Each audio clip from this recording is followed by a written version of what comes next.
Assalamu alaikum wa rahmatullahi wa barakatuhu. My name is Bilal Abdul Kareem for OGN. Today, we're going to talk about this person, and his name was Abu Hamza Malaysi, and he was a Malaysian-born Mujahid fighter who fought fiercely against the regime of Bashar al-Assad for a number of years, to the extent that he lost his right hand and arm in a Russian airstrike, which landed on his position. And you could actually take a look and see in this picture right here with his small daughter. His real name was Ibrahim Ahmed Ahmed. Now, why are we discussing him here today?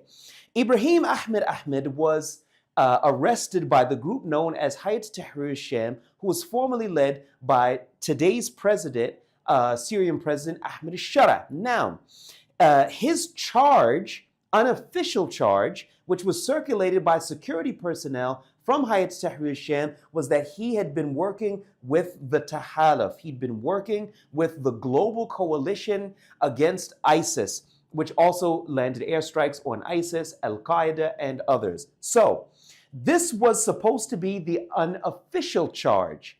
For 3 years, from 2019 to 2022, according to his family, they had no contact with him whatsoever and didn't know what his fate was. But then, in 2022, his family got a call and that they were allowed to come to visit him. And they visited him in the small town of Harem at the prison facility that is well known to be Hayat Tahrir al-Sham's. Now, during that visit, he made clear to them that there was no case against him and highlighted some of the things which had happened with him. Now, that last visit, the final visit, because they visited him several times, was in 2023, just after Eid al-Adha.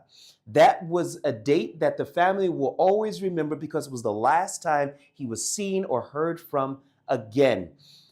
Shortly thereafter, Eid al-Adha, they contacted their representative at the security branch for Hayat Tahrir al-Sham and said, we haven't gotten any news about Hamza in terms of a visit for us to go to see him, what's going on. And then he was unofficially notified that Abu Hamza, Ibrahim Ahmed, was executed for his alleged crimes for being a part of the global coalition against ISIS.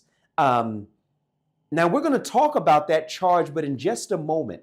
Now, there are a few things we want to talk about here. The first issue is that no body was ever sent to the family. 2, there is no information in terms of where he's buried. 3, no death certificate was issued to the family of any kind. 4, there is no record of any trial that he had an opportunity to defend himself. 5, there's been no lawyer that was ever a part of his case. It was only interrogation, and then after that, execution. Now, let's talk a little bit about his charge. Now, he was charged with being a part of the Tahaluf, or the global coalition, which is interesting because it is well known that Ahmed al-Shara officially joined the coalition just last month. But this is an interesting statement which was made in January of this year by current Foreign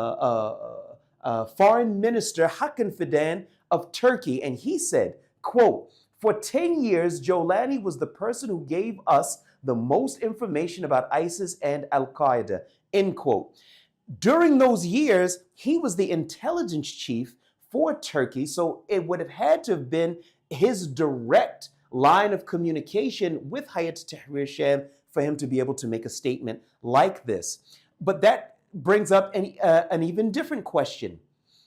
If Abu Hamza was executed for being a part of the Tahaluf, and Ahmed al-Shara was giving information to the Tahaluf, because Turkey is one of the 90 member states of the Tahaluf, if he was giving information to the Tahaluf, that should have meant that Ahmed al-Shara and Abu Hamza should have been working together. But obviously that wasn't the case. But there are nothing but question marks because we have no idea if where he's buried, what happened to his body, or what happened to his trial.